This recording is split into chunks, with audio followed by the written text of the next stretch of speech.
ಯಾರೇ ಒಬ್ಬ ವ್ಯಕ್ತಿಗೆ ಹ್ಯಾರಾಸ್ಮೆಂಟ್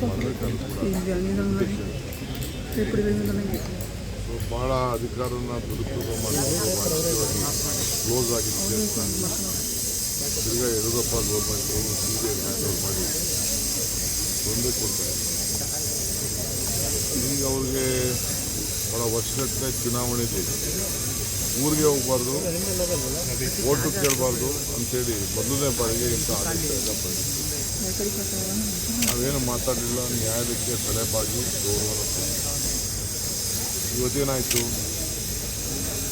ನ್ಯಾಯಾಲಯ ಇದನ್ನೆಲ್ಲ ಗಮನಿಸಿದ್ದು ಸರಿ ಇಲ್ಲ ಅಂತೇಳಿ ಇವತ್ತು ಕೇಳ್ಕೊಂಡಿದ್ದಾರೆ. ನಾನು ಪ್ರೊಸೀಡಿಂಗ್ಸ್ನೆಲ್ಲ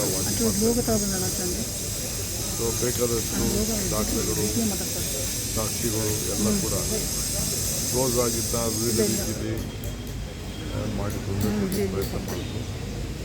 ಅಟ್ಲೀಸ್ಟ್ ಕೊನೆಗಾದರೂ ಕೂಡ ಅವ್ರಿಗೆ ನ್ಯಾಯ ದೊರಕಿದೆ.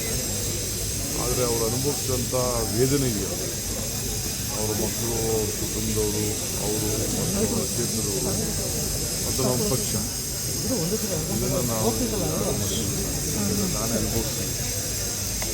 ಸೊ ದೇವರು ಅವ್ರಿಗೆ ಇನ್ನೂ ಹೆಚ್ಚಿಗೆ ಶಕ್ತಿ ಕೊಡಿ, ಅದೆಲ್ಲ ತಡ್ಕೊಂತ ಶಕ್ತಿ ಕೊಡಿ.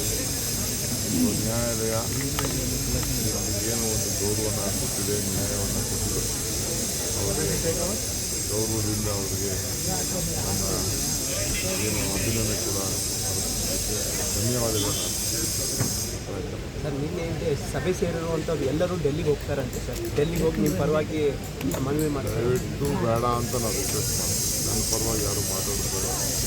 ನಿಮ್ಮದು ಪ್ರಾಬ್ಲಮ್ ಇತ್ತು ಅಂದರೆ ನೀವು MLA ಆಗಬೇಕು, ಮಂತ್ರಿ ಆಗಬೇಕು, ಅಧಿಕಾರ ಬೇಕು, ಚೇರ್ಮನ್ ಬೇಕು ಅಂತ ನೀವು ಹೋಗಿ ನನ್ನ ವಿಚಾರಕ್ಕೆ ಮುಗಿಸ್ತಾರ ಅಂತ ನಾನು ಅವೆಲ್ಲ ರಾತ್ರಿ ನೀವು PM ಆಗಬೇಕು ಅಂತ ಸರ್.